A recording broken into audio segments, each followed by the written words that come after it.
Hey y'all, I have to make a quick little apology because unfortunately when I made this video I got too excited like I usually do and my voice kind of goes all over the place and I unfortunately don't have the best sound quality because of this. Human error. Anyway, sorry again and hopefully you liked the video anyway. There we go. Oh my goodness. This is what happens when multiple figures all get pushed back and then they immediately all get released at the exact same time. R.I.P. my poor wallet. Wonder if I could fit in this. It's funny how that's like my prerequisite for a lot of these boxes. This isn't gonna work as easily as I thought it would. The amiami card.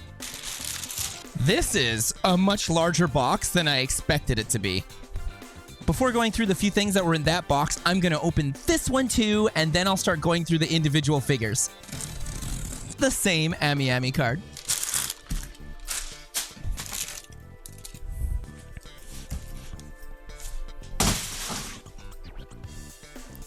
We're good.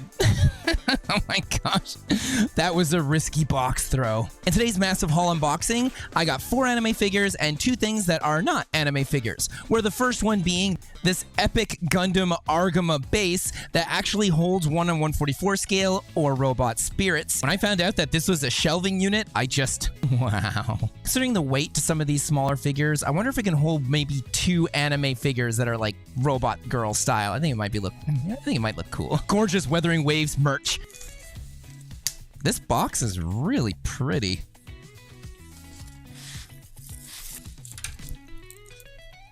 USB key. This is pretty big and the material on it's extremely thick, so I have this feeling it's going to work really nicely at protecting my drawing tablet. And she's got this epic RGB lighting. RGB lighting. First figure I'm going to be opening up today is the Dongtang Style by Ensu Toys. I'm very excited for this, especially being a fan of Nikke and D being one of my favorite characters in that game. A nice plastic to protect the box. The front of the box is a lovely window where you get to see the figure. I love this. It'd be nice to see this on more higher end figures. Aisle, Dongtang. I'm sure it probably says Style somewhere up there. The other side of the box has the same thing, only a whole bunch of product warnings. Where the back has a nice picture showing you what you're getting. Nothing on the bottom. On the top, we have Dongtang Style with the lovely tattoo art design. Let's get her open. It was pretty obvious it was going to say Style up here. Check out this inside box design. This is all really lovely and thematic. Huh. She comes with an ancient scroll. I actually wasn't expecting this. It's a scroll indicating where to find this dress. Amazon, I believe. This paper is so transparent. So terrible joke, Eric. While I do find the artwork to be rather beautiful, I'm very disappointed that they didn't cut this area out here so that it would just be white in the background. They, I guess they kind of dropped the ball on that one. Still very pretty and a welcome surprise nonetheless. One very Japanese street accurate base plate. And for real, why don't larger end figure companies do more things like this? This is really cool and matches up so well with the character. Why do I always see nicer bases on lower end figures? Whoa. So be very careful with this base as I'm pushing her in here, the whole thing is bending inwards. This is not a very solid base, unfortunately. Once she's on there, it's fine. It's going to hold her. It's just when pushing her in, you might crack the whole thing. This little piece right here isn't strong enough to hold the weight while you're trying to push her in there. Her exquisite, exceptionally gorgeous purse. She has a chain around her neck, so I got to turn that thing around. There's a chain on this bag where I'm guessing they expect you to put it on her based off of the photos. Having real chains on things stresses me out, especially if you're going to end up having her on any kind of display and she looks like she wobbles quite a bit. This thing could slowly scratch or scuff up the paint. And let's not forget her super sweet coffee. In you go. Boop. I don't drink coffee. I just drink tons of water. So seeing a mug like this, it took me a second to realize how it works. I'm such a weird person. Of course, you can see that all of this is falling all over the place. It's not staying on nicely. It's extremely hard to get in there. Even her necklace went flying towards the back. Her back foot isn't exactly touching the base, which I think conceptually is cool, but due to leaning and her weight, I don't know how this is going to fare over the years. At first glance, I'd say she does look very pretty, though quite bland, and there's a couple of light scratches here and there on parts of her skin. I guess that's sort of par for the course when you get lower-end figures. She's not the D-killer wife I was wishing for, however, she is a very good placeholder for the time being. And the next figure is Owari, the Shimmering Forsythia version. Whoosh. Yep, that's her name. Now, I know what y'all are thinking. Eric, you already got an Owari figure. And you're right. It's actually one of my favorite figures. I love the character design so much to her, and I like her initial clothing more than everything else. I just think it's all super cool and pretty and tongue-in-cheek and cute, and I really, really love this figure. Pre-ordered both of them, and I left it at that. I know there's a bunch of other Owari figures coming out, and I would love to collect them all and have all the Owari figures, but I neither have the space nor the funds to go in that direction. The front of the box gives you a really somewhat claustrophobic view of her, which you don't really see much. She has a lot of protective plastics all over her. They also put a window on the top. On one side, we have designing brand marketing, while on the other, we have a picture with a colored halftone pattern. In the back, we have all sorts of different product shots along with product warnings. Nothing on the bottom. This box, for being so tiny, is extremely hefty. And I'd also like to quickly mention that this is a very efficient box. It's not too big. Everything that you want to see is there. The marketing is fantastic. I'm pretty happy with this box. Well done, Apex. Let's get her open. Taking her out is really not easy. Oh my god, she's got like a whole book here. Ugh. That's a hardcore smell in there. Oh, that's so cute. Apex actually gave me one of these back when I had gotten the Amagi figure, and I'm pretty happy about that. However, it looks like the Amagi one as though it's already been opened. This is all damaged and weird, and they put it right over the face. Come on, Apex. This is not a professional way to handle artwork. I guess I'm lucky to have gotten it in the first place. She comes with double-sided instructions where it's the same thing on both sides. However, one of the sides has it in English, so that's nice. There we go. Ooh, nice and soft. This is so hefty, just like a real futon. This is a type of tape filament. It doesn't stick per se to the figures. However, I have had it happen in the past where this will remove some of the paint applications that are on your figure, especially very faint shading. It's extremely frustrating. Be very careful when removing this. Incision. Gotta take out them pumps.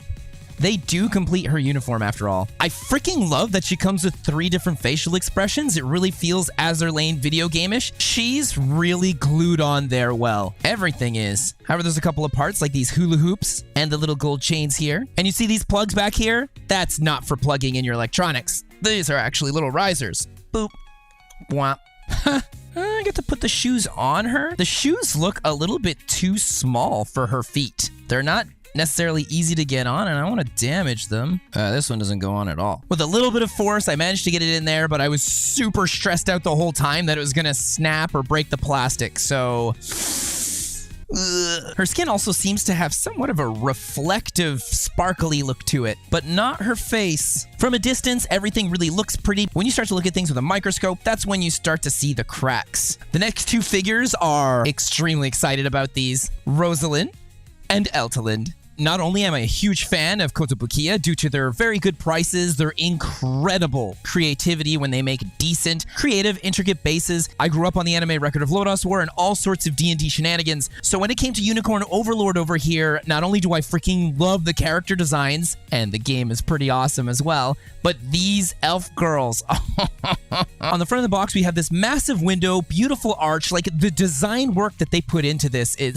The box is fabulous. And just to make sure it pops a little more within the shelf, on top with this beautiful design. On one side, we have the artwork, while on the other side, we have a picture that reflects that artwork. And I freaking love when Koto does this because you could cut these out and have them next to one another and it would just look really pretty, even framed. Like, this is I love this. Conceptually, it's beautiful. On the back, we have a couple of product shots that actually have a filter over it and a bit of drawn mysticism to add to the flavor of this overall design and character. While underneath, we get the classic product warnings with this super cute Eltolinde in the side. This is really nice. The box is hyping me up so much on this figure. Let's get her open.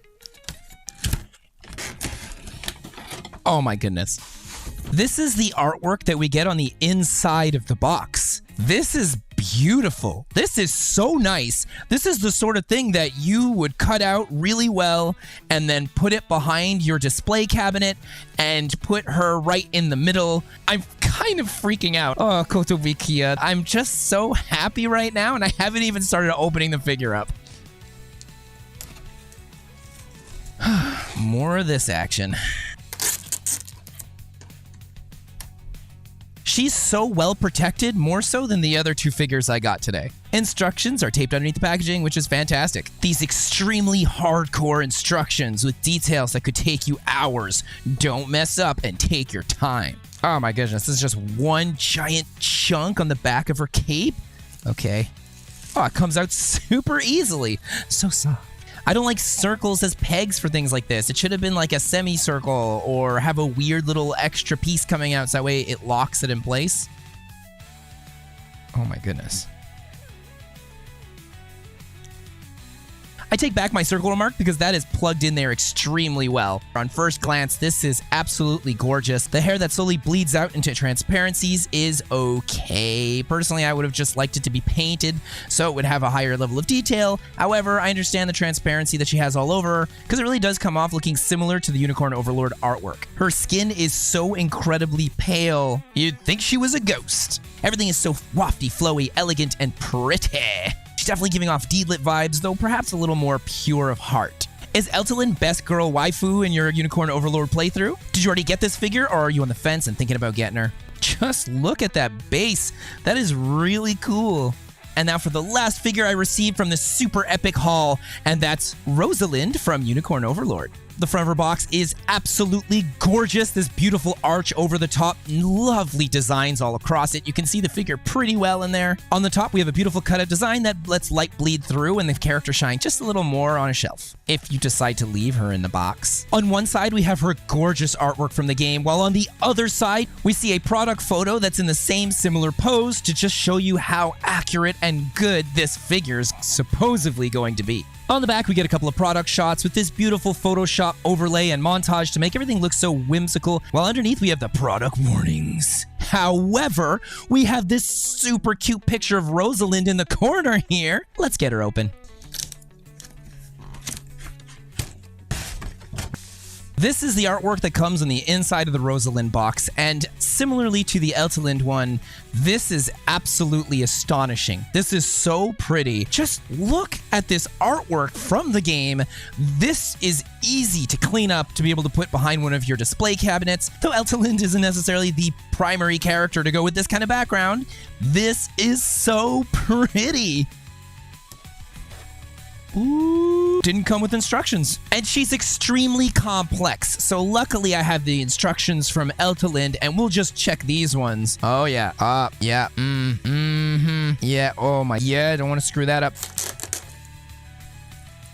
It's all circular, you just peg it in there. However, it's such a tight fit, you actually do have to be careful because you don't want to snap or break anything. And you can kind of move them around so they line up. Might have a little bit of movement on it because she shakes quite a bit. No wonder she wobbles so much, it turns out she's broken. Let's hope I can get a replacement with amiami. Upon first glance, I'd say that the proportions are pretty nice here. Personally, I would have liked to see a bit of an anime sheen to her hair, similar like the original illustration, but I always want that, and it's something I rarely ever get. Her skin here is beautiful, though I would say that the tint is slightly off. We get a much colder, darker skin tone, where things seem a little bit lighter in the artwork, but that just might have to do with highlighting in the drawing, and I personally really like this darker skin tone. In classic Kotobukiya fashion, her base plate looks absolutely awesome. Mine seems to have a scratch going across the paint here, but due to the fact that everything is worn and beat up, it really doesn't bother me too much. It's what gives her all her heft. This is heavy big chunk of hair right here. When I played Unicorn Overlord, I actually chose Rosalinde as the waifu for the main character because I just really liked her bubbly and straightforward attitude. And here are the two sisters side by side, and they look terrific together. I hadn't gotten sister statues in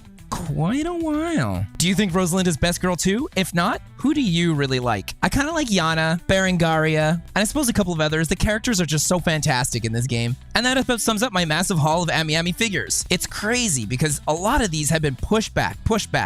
Everything just seems to have come out along the same time. Some of these I was extremely happy with, and some of them kind of on the fence, and I won't know more until I really go hardcore into an in-depth review of each and every one. Always helps me decide if I'm going to end up holding on to the figure for longer, or if I'm going to let them go out into the wild, find another home for somebody that really will appreciate them more than I, and then I use those funds to be able to get more of them to keep doing these reviews. It's the circle. I don't know if I can get away with saying that.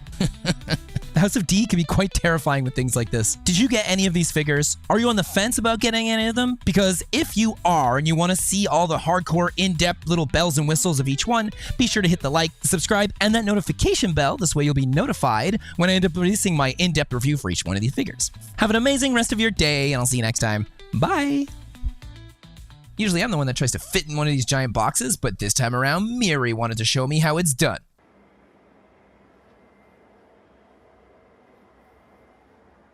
It's like a whole house for her.